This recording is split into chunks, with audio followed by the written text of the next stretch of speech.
Hello and welcome to episode number 3 of Exquisite Interiority.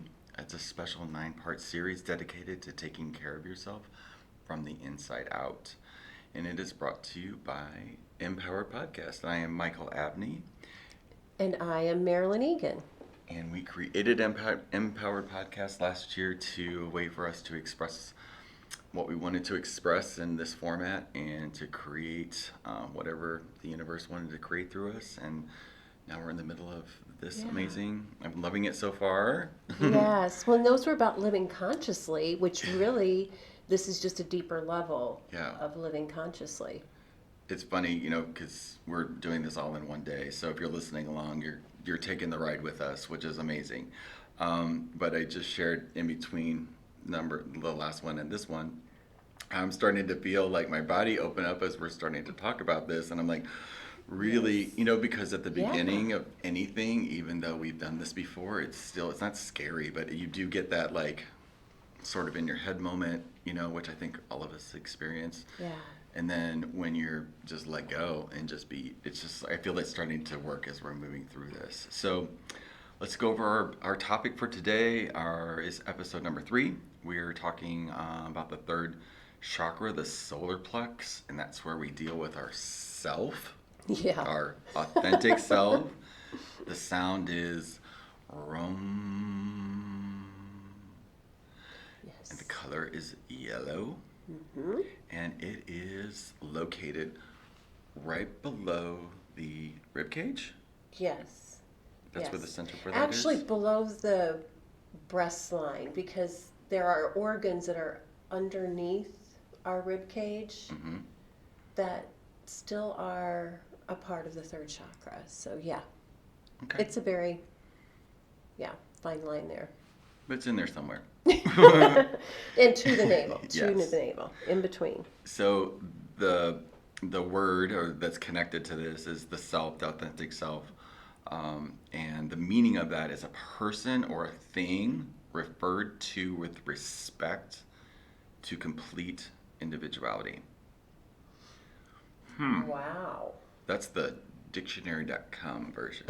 Wow. How does that relate into how you see the self in conjunction with your insights on that particular chakra and how it affects the body? That's a pretty big definition, actually. Because the third chakra, it's really big. It's really big. And we know that the self is a big subject for us. It really represents how we feel about ourselves, how we want the world to see us, and how we think the world sees us also. I mean, it carries a whole lot of things that can be contradictory, a lot of things that may or may not be true. It processes all of those things as well, because we have a lot of organs sitting in the third chakra also. Like on the left side, we've got the spleen and the pancreas and the stomach. And then on the right side, we've got liver, gallbladder, and we also have kidneys in the back. So that's a lot of energy. All those organs carry their own energy also. Let's break that down. Okay. Let's break it down. Okay. Really my favorite, and I feel like the key to life, is spleen. Spleen energy. Spleen energy, which I knew it in an energy medicine way, that spleen was, when it was in balance, that we felt better, that everything worked better. And then, I also took life coaching classes, and I'm a shaman, and spleen represents, guess what? Self-love, which is what everybody else talks about, that we have to make everything work better in our world. So that's the energy of spleen, is self-love. Then if we move over to liver can carry a lot of repressed anger, repressed frustration. And when it's repressed, what do? We turn it on ourselves. So we criticize ourselves. And so it carries a lot of self-criticism, and it processes all of those things. So in a even bigger way, we've got stomach and spleen on the left that represents the earth elements. If we go to like a Chinese elemental wheel. Yeah, let's talk. Is it okay to talk about that? Like, what's the element mean? Like, in this context, how does that relate? Okay, so earth element is mother energy. It is, and stomach is more of the strong, controlling mother energy, where spleen is the nurturing mother, and they're yin and yang to each other. If you're familiar with yin and yang, yin is basically considered the more feminine, yang is more masculine energy, but we need both in everything. Mm-hmm. And so that element of earth, which, you know, earth wants to fix everything, earth wants to take care of everything. So Sounds that's like a lot more, of conflict. there can be, and think about self-love. I mean, it's not an easy concept to get. We were never really taught self-love. So in that earth element, there can be. It's the yin and the yang. There's always the light side and the shadow side of every element too. So that's just a whole nother energy piece to be bringing in. But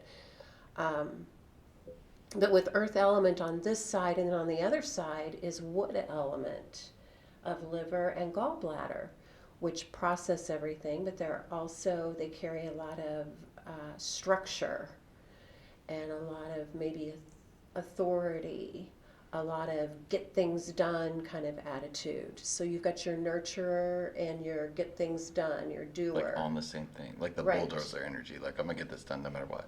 Right. And then you've got the nurturer saying, oh, now let's slow down and let's work together. So when those two elements are in balance with each other, which they really can be, because they do connect with each other out in nature. You know, the trees, the wood needs the earth, and the earth needs the wood. They have a really balanced, beautiful relationship out in nature. And when we have that balance within our system, we can be really centered. We can begin to feel really good about ourselves when it works together. And I see it working together like in a figure eight pattern. I love that. So if you draw a figure eight across your belly. And that's in the center of our bodies too. Yes, right, it is. The third chakra is right in the middle. And so since we opened up that belt flow and we let that real creative right brain meet the left brain in the third chakra, because the third chakra, like I said, has a lot of structure, a lot of rules, a lot of emotions, a lot of things to process. It's got a lot to think about, where the second chakra is not a thinker. It's the gut feeling person. Yeah, it's Yeah, primal. Of us, Yeah. yes. Yeah, so And- you weave those together also. How powerful is that? I mean, if we can create the love, the self-love in our life, and see the balance in nature of how nature works, and put that inside of us. That's the shaman way of looking at it all. Well, I love that, because that's like, I'm having like ahas like crazy right now. Because when you said the infinity eight, like in my head went, I could hear myself, the little Yeah. crappy talker in their heads. Not our higher selves, but the other the thing that gets Yeah. it done, like that says get it done, just went off and was like, no, this can't be Yeah. harmony here. You can't have this and that There together. you go. So I saw that belief when you said that, Yes. Yeah. and it actually can. Yes, it can. But I'm taking that in right now. Yeah. Okay, let's So even let's go. even in a physical way, like That's where you get somebody who's heartburn. or somebody who's got a bellyache. You know, a child has a bellyache, and it could be that they have the bellyache because somebody said something and they let it hurt their feelings, you know? And when your belly hurts, doing figure eights across your belly, across your stomach, is a very soothing balancer not only to the third chakra, but to the organs that are in them. Isn't that powerful? So, I mean, my kids Extraordinarily love powerful. that. That's what I do with my grandkids. Is, well, let's do some figure eights. I do that in a therapy session too, and it can balance things out. Our body's full of figure eights. So how would we? Because what we just hit on was like ding, do not move from here, like. Okay. Because I just know that the most of us are Yes. dealing with this thing right here. Mm-hmm. Like, I've experienced life balanced, but most of the time, like, there is a part of me that is, from training of, Oh yeah. focus, get this done, let nothing get in your way, and then that somehow cuts off the natural flow of things, There's always Right. been these two parts of me. How does this fit into self-love, right? How does this fit into self-love? And how do those worlds meld together and work together? Because, I have my energy side. This is my big aha that I've had, that, the company that I'm starting was, I'm giving myself permission, because I do real estate. And that's a world in of itself. Right. And then there's that. And then there's my energy side that does the podcast and coaches people and, all of that. I've never seen how they connected Yes. at all. Like, because I'm going to Yay, be on a real that's estate fun. deal and start talking energy. But actually what I realize is that I do. Yes, I think And you do. I'm not going to hide it anymore. My Right. whole company, it's the name of it is Inspire. Yeah. Inspire Exactly. Realty. Like, it's all birthed out of me giving myself permission to be all of that everywhere that I go. Right. So I can see that connect in the head, but there was something, maybe you can help me out with this, because I know we're So- connected, but there was something blocking right here Yeah. when you said that, like, it's So not all the how- way complete. So how about that? And by the way, Take action. I've always had stomach issues, like, Well, yeah. Yeah. It makes sense. and It it's makes always like right here. Right. When I was born, that flap, the duodenum, duodenum. was not open, and I couldn't digest food. And Oh. I was in a small country hospital and had to be rushed to Cardinal Glennon Hospital here in 1966 Yes. and have that opened up because I couldn't get any food past that point. Like, I came in the Ah. world that way. Not being able to digest life already, huh? Yeah, literally. Yeah.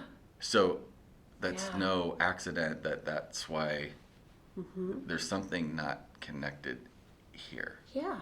What can you? Okay, so think about the wood element is taking action. Okay, it's taking action and doing. However, you can weave it over and do it in a nurturing, self-love way. You can get a lot done and still respect yourself, still hold yourself in a place of good esteem. It doesn't have to be hard on you to be in action all the time. Like, I They don't can have to be the work tough guy together. anymore. You don't have to be the tough guy anymore. Exactly. Which was the aha. Yes. Is there a remnant here of that still? Like, because I literally, Very likely, yes. Yes. how would somebody go to move this out besides, is there anything else besides the Infinity 8, or, because I feel like you know something. Well, that's probably the easiest way for you right now. Or just to put your hands one on each side. And you can even let your fingers meet in the middle. These fingers are yin energy. And you can just hold your fingers right there over the liver and the spleen so that they work together. Or do the figure eights. Then there's another piece that I really like because we want to recharge our batteries to take care of ourselves. We need spleen. In order to be nurturing, we need to recharge and refill and renew spleen every now and then. So we want to take care of ourselves, but we also want to give to the others, right? We want to give to everybody else. So my favorite exercise for this is take your left hand and lay it on your left rib cage. Let's do it. Okay. Where spleen is. Yep. Okay? Then take your right hand and lay it right on top. So you've got your arm going all the way across. Yes. And then just kind of weave yourself or rock yourself from side to side. If you're standing, that rocking is very calming. It helps you know that there is balance, right to left balance. And it really, when you're standing, it's almost a figure 8 pattern of your entire body. Yeah. Okay? Do you see that? Yeah, and I'm also seeing really clearly like the aha that I had, and it just, the fear disappeared. I hadn't connected it to that, how that was wired into my body. Right. Like it was just an aha, I'm free, let's move on. But what you just made me present to was how that was still wired in the car, like in my body. Yes. And now this feels like baby in a crib. Right. Feeling. Right. It calms, it's nurturing, so it's supportive to the self-love. And then when we are full of our own self-love, respect for ourselves, then we can give to others also, and we can be the doer. Does that make sense? Yes. And then other exercises, and I don't know where I know this from, but like this center right here. Yes. When this is tense, pinched off, it's not good. No. It needs to be open, because I've done exercises where like right underneath your rib cage, you like just massage that out to open that up. But like when I'm doing what you just said here, this felt like it was opening up. Because see, it's a naturally. figure 8. Then you're moving your body so that it crosses right there. You feel that? This is amazing. Yeah. Holy crap, I love it. Yay. Fun. All right. Okay. I just expressed my takeaway. That's huge. What is your takeaway? Like, what's your life lesson that, like, loving yourself has taught you? That is so big, but it's taught me that it's the foundation of everything. If I don't love myself first, I can't give everything I want to give. And someone had to point that out point blank. Is that, what are you teaching your children? Are you teaching your children to just keep going and doing and doing and doing all the time? Or are you teaching them to stop and find love for themselves first and then give? Bingo. When they tell me that's what I was demonstrating, okay, I will take more time and nurture me first. Because when you just said that, like, one of my favorite shows is RuPaul's Drag Race, just because it's amazing and fun. But like at the end of every episode, RuPaul always goes, if you can't love yourself, how the hell are you gonna love somebody else? Can I get an amen up in here? So amen up in here. That's what that's about. So that just took it to a whole other level. Yes. But it's the truth. Yay. It's the truth. Yeah. Like, this is amazing. Yeah. Like, I feel this. Yeah. Those figure 8s are about balance, harmony. I mean, my business, I named it a long, long time ago, Harmony Healthcare. So before I really understood the harmony that I require. Plus, we're Libras. They share. Love the balance. Yay. Yes. Well, thank you for sharing your takeaway. And obviously mine is connecting that little piece to the aha, how that was still connected and wired in my body. Like, this is a new awakening for me too. Like how that's connected. It's another opening, another layer. So, yay. So, just want to remind everybody to click on and like our MPowered Facebook page and join our Facebook group. That's where we're going to be having weekly conversations over the next 9 weeks, all the way up to, I think we looked in the calendars right before Independence Day. Right. So that's how long that we're going to carry this conversation on, and we'll go beyond that as well. But like, this is where we're really focusing on to get started. Sharing the insights, doing the videos, showing how this works in the body, and interacting with the community, because there are people in our community that have they're amazingly talented and can hear, like we all have our own unique piece of the puzzle, and coming together just makes us better. And absolutely. Absolutely. I'm excited about what we do. I love this format, and I just love it. It feels great. But this extra piece that we're taking on and having the time to do it, like, that's lighting me up now, and I can't wait to build that and interact with that and see. You are lighting up. It just opened up between your your third and I fourth swear- chakra. I swear I So feel you're it. leading us right into the next one. Yay. So tune in and join us on our episode 4, where we're going to be focusing on our big heart chakras. Yes. And we're in the heart chakra of the country, Yes, we are. St. Louis, Heartland. Yes, we are. Yay. All Great right. conversation. Look forward to it, and we will see you guys on the next one. Thank you. Thanks, guys. Bye. Bye-bye.